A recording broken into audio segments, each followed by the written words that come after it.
Part 6 of Chapter 7, we'll take a look at the last mechanism of evolution, which is non-random mating, and non-random mating often ends to inbreeding.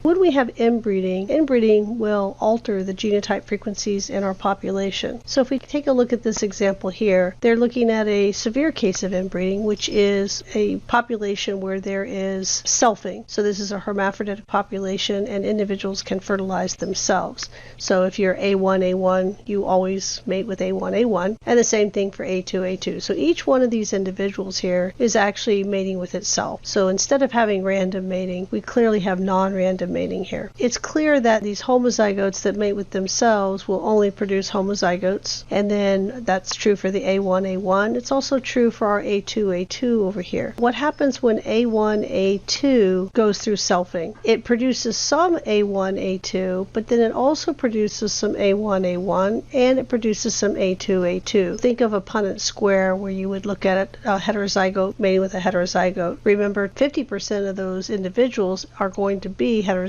They're going to be A1. So what that means then is every one of these generations, these are all creating just the same genotype that they are, but these heterozygotes here are losing half of their heterozygote individuals each generation, and those heterozygote individuals are then moving over into these homozygote classes. And that's what we see down here at the bottom with the data. We're seeing that we have an increase in our homozygotes because we're picking up some from this mating here. And we're doing that on both sides, so the A1 and the A2. And as a result, we are also losing some of these heterozygotes because each generation, when these individuals mate with one another, only half of their offspring actually end up being heterozygote, and the others go to this homozygous class. What ends up happening over the generations with inbreeding is we are decreasing the frequency of our heterozygotes in the population. We are increasing the frequency of our homozygotes. Now, we may not be changing the allele frequencies at all. We can be just changing the genotype frequencies. So that's one sort of interesting side note for inbreeding and non-random mating. There are times when it can change your genotypes, but not necessarily your allele frequencies. Now, if we were to go through then and ask questions about this population and is it in Hardy-Weinberg, and if we had P and we had Q, and remember we would always expect 2PQ to represent this heterozygous condition. And what we would find in a highly inbred population is much fewer heterozygotes than what the Hardy-Weinberg equilibrium would predict. And of course that tells us the population is not in Hardy-Weinberg equilibrium, and then one of the explanations for that in this particular case would be that there is inbreeding.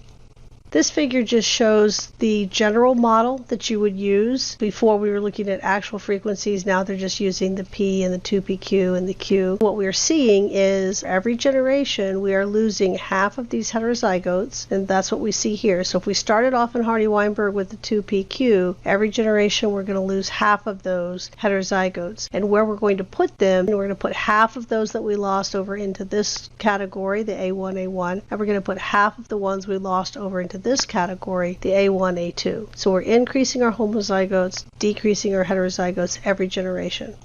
So now we can take a look at some actual empirical research on inbreeding. These data are from sea otters. In California, the population of sea otters had been heavily harvested to the point where there were fewer than 50 individuals. We refer to a population that goes through this as saying that it goes through a bottleneck. The bottleneck is similar to the founder effect that we looked at before. Remember, in the founder effect, you took a subset of a population and went and founded a new population with it. And when you founded that new population, you had a lot less genetic diversity in your new population than you had in your original population because not everybody went over to this new area. Same thing is happening here, but it's happening over time instead of over space. Now what happens is you have a large population, but only a fraction of that population survives into the future, and with it, the reduction in the number and types of alleles that they carry with them. So we see significant reduction in genetic diversity in these bottleneck populations. So with this bottleneck in the sea otters came this loss of genetic diversity, and we can see the empirical data down here for it. This California population, if we were to do our Hardy-Weinberg and we were to look at P and Q, the number of heterozygotes that we would expect if we did 2PQ would be about 7.2%. But what we actually actually see in the population is 4.6% heterozygotes. We have significantly lower heterozygote frequency than what we would expect if this population was in Hardy-Weinberg. Therefore, it's not in Hardy-Weinberg, and we do know that this loss of heterozygosity was due to this bottleneck, which forced the population into inbreeding. Now, there are other reasons why this could change. So with a small population, there's, remember, other things that can happen like drift. Some of this might be due to drift, some of this might be due to non-random mating.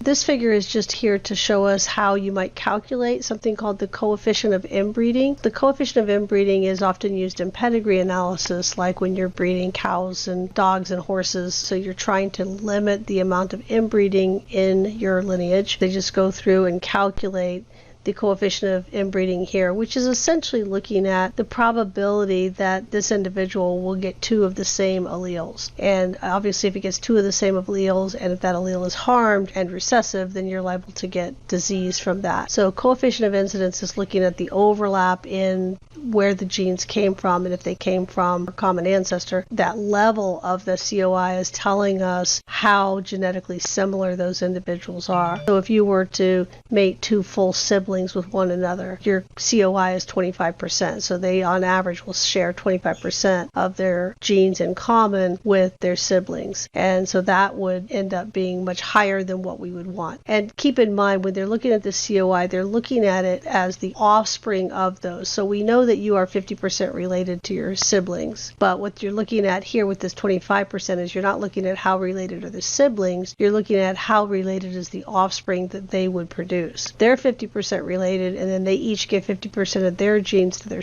their offspring. The offspring here then has 25%. So that's why it might look a little bit unusual, because you're used to seeing full siblings being related by 50%. But again, we're not looking at their relatedness so much, we're looking at what would their offspring look like. So if you took half siblings, you're at about 12.5%. Most of the breeding programs would suggest that we should probably try to stay below 5%. We would not want to see really any of these kinds of matings. Maybe half first cousins over here would be acceptable, but all of these other ones in a breeding program would really not be acceptable. This is from lots of different breeds of dogs down here. As you can see, the Norwegian Ludensson, I'm not sure how you pronounce that, has a very high inbreeding number. So these are very, very inbred. Below that, you see Bull Terriers, Basenjis. So some of these are very highly inbred. What they recommend is really to be below this red line. So we can see we don't have very many of the breeds of dogs that are actually falling below that. We don't really have any of them below this green line. We do see some below the red line, but a vast majority of these are over that line where we should really not be having that level of inbreeding. Part of this, I think, can sort of be blamed on AKC and some of the other clubs that do breed registration, because they actually require you for breed registration to show the pedigree and to show that it came from another registered animal. What they've done is every time a new breed pops up and is recognized by, let's just say, the AKC, they open the door and they let individuals register their animals, and then they close it. They only leave it open for a small period of time. So it's just like creating a bottleneck, only they're doing it by this registration process as opposed to nature doing it. So they open it up, they let certain individuals get registered, and they close it, and now any dog that's registered from that point forward has to come from one of those ancestors. So this idea that this is so, all these breeds are so high up here, really has been unfortunately perpetuated by the registration process.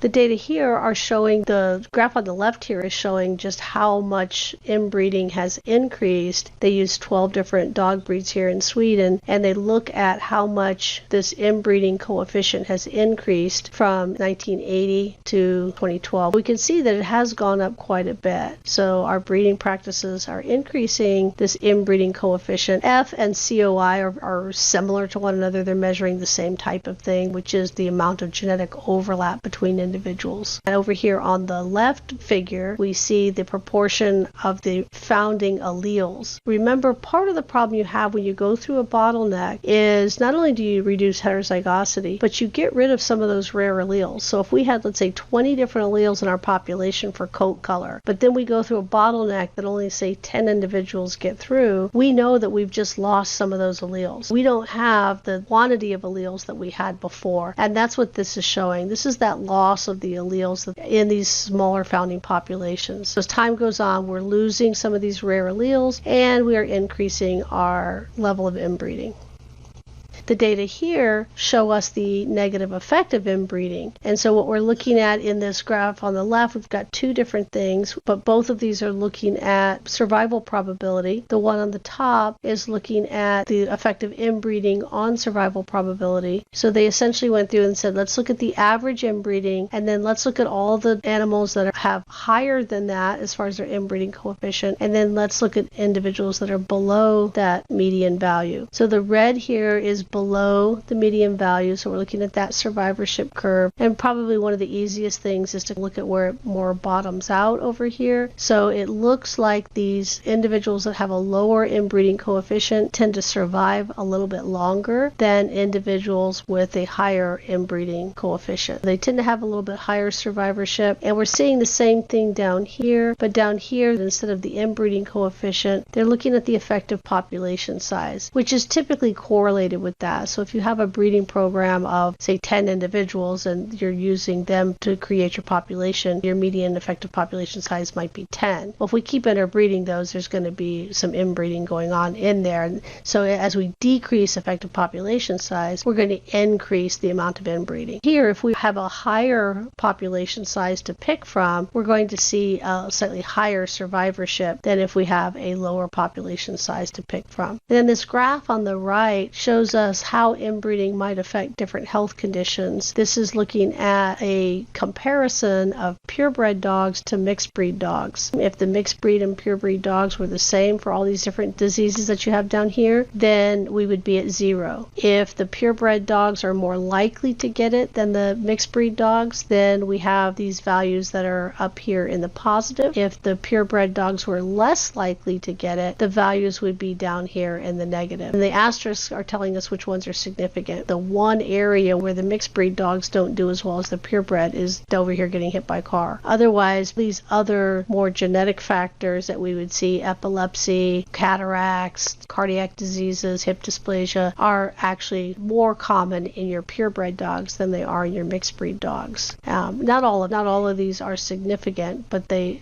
vast majority of them are definitely higher in the purebred dogs, and many of them are significantly higher. When we find fairly high inbreeding coefficients and a lot of inbreeding in populations, we also see a phenomenon known as inbreeding depression. Inbreeding depression is that reduction in fitness that you get in an inbred population. Dogs that were purebred had significantly more health conditions than many of the ones that were mixed breeds. They also, of course, have higher inbreeding coefficients. There seems to be a connection and a correlation between the degree of inbreeding and the existence of some of these genetic disorders. That is known as inbreeding depression, when you get that overall mean fitness of the population going down because we're losing heterozygotes, we're increasing homozygote individuals, and we're increasing the number of individuals that express those recessive traits in the homozygous form. Here are some data from humans that suggest that mortality rate is higher when you have parents that are related to one another. You look at the mortality of their children, and the mortality rate of the children increases when those parents are related to one another. Here we're looking at the mortality rate of the children of first cousins, and then we're looking at mortality rate among children of unrelated parents. If they were equal, the data points would be on this 45-degree line here. The fact that we see most of our data points up here above the 45-degree line suggests that mortality rate among children of first cousins is higher compared to those of unrelated parents. These are some data from flowering plants. You can see here the coefficient of inbreeding and then some of the different fitness consequences it has. We see a lot of these different things that are affected by inbreeding depression. These data are from birds that show that if we increase the inbreeding coefficient, we have more eggs that fail to hatch. So there's more mortality at that egg stage in individuals that are the result of inbreeding as opposed to those that are not. The last thing we talk about in this chapter is conservation genetics of the Florida panther. So the Florida panther, unfortunately, is sort of the poster child for examples of genetic drift, inbreeding depression, and some of those things that we've been talking about. The Florida panther is a very small population that's really been isolated down in South Florida that was pretty much cut off from most of the other populations that normally would have spanned across Florida, Louisiana, Texas, and had one very large contiguous population that has now been split. So what we see is this reduction in the population size and the fact that there's really no gene flow, putting new genes back into that population. We do have some pretty severe examples of loss of heterozygosity and inbreeding. Just because of the small population size, you will get inbreeding. Genetic load is the accumulation of these harmful recessive mutations accumulate in a population, and because a lot of these end up causing disease, we refer to that as the genetic load on the population. And when we talk about a synergistic interaction, we essentially mean that they kind of add together. And so what we see is this synergism between mutation, population size, so think about those for a few moments. Overall, mutation doesn't usually have much of an effect in changing allele frequencies in large populations. If it only happens in 100,000 individuals, that's a very low frequency. But if it happens in an individual and there's only 20 individuals in that population, now that's a pretty high frequency. So the effects of something like mutation can be much stronger in a small population. We also see that population size and genetic drift, of course, we've seen before that those are correlated. So the smaller population size you have, the more genetic drift you're going to have. So mutation can introduce mutations. Those bad mutations then will by themselves maybe be a higher frequency because it's already a small population, but then can also be acted upon by drift. So this mutation that has a negative consequence can increase in frequency based on drift alone. They sometimes refer to this synergism of all these things sort of going together as a mutational meltdown. This population is going to continue to kind of spiral in a negative direction. In the panther population, some of the symptoms of inbreeding, the depression that we see, include heart defects, very low sperm count, susceptibility to infection. And when you have a population where all the individuals are exactly the same or very similar, and an infection gets into that population, it's likely that there's no one in that population that can survive it or overcome it. So it can have a really devastating effect when every individual is very similar to one another. We also see in these populations very high miscarriage rate. Fertilization is low, and even when fertilization is successful, we have miscarriage rates. And then we also see very high infant mortality. So the number of new individuals being added to the population when we consider all of these things is very low. This is showing us some data comparing Florida panthers to some of the other cats, which, by the way, are often also somewhat inbred. You can see the average heterozygosity, and then you can see the different species. Heterozygosity is very, very low in panthers. We do seem to have a lot of fixation of alleles, low heterozygosity, and then the associated inbreeding depression that goes with it. So if you were to go back and compare Florida panthers today with the museum specimens, you'd see that they've lost a lot of their original heterozygosity.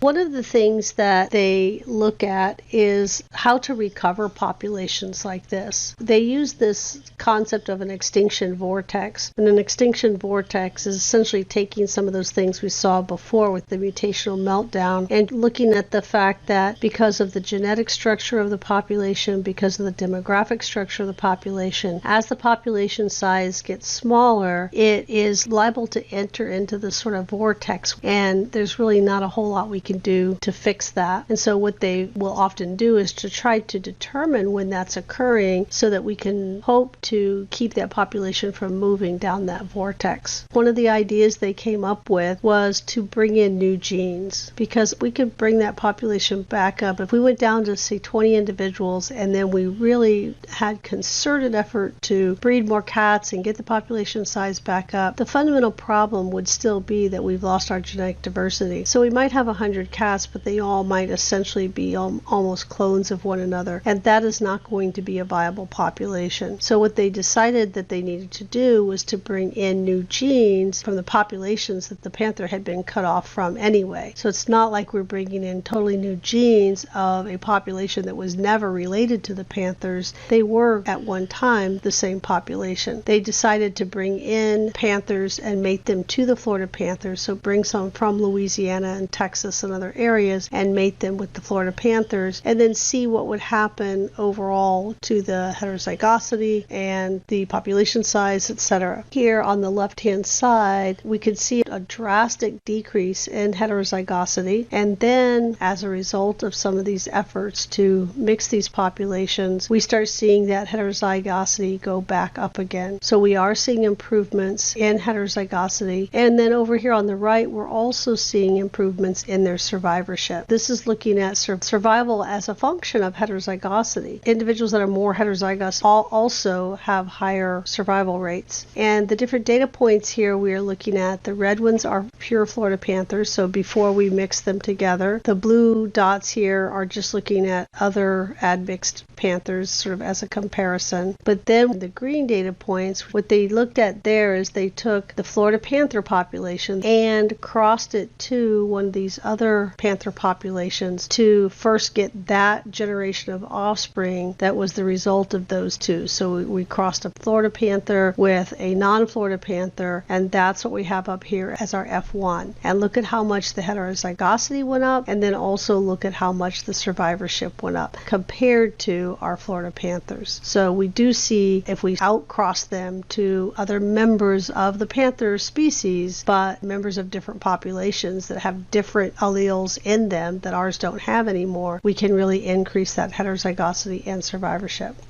These are a couple of good videos. This first one looks at selection and drift operating in a population. The second one here is a good TED Talk on conservation genetics. So those are listed separately on my courses, so you'll be able to see those links in my courses.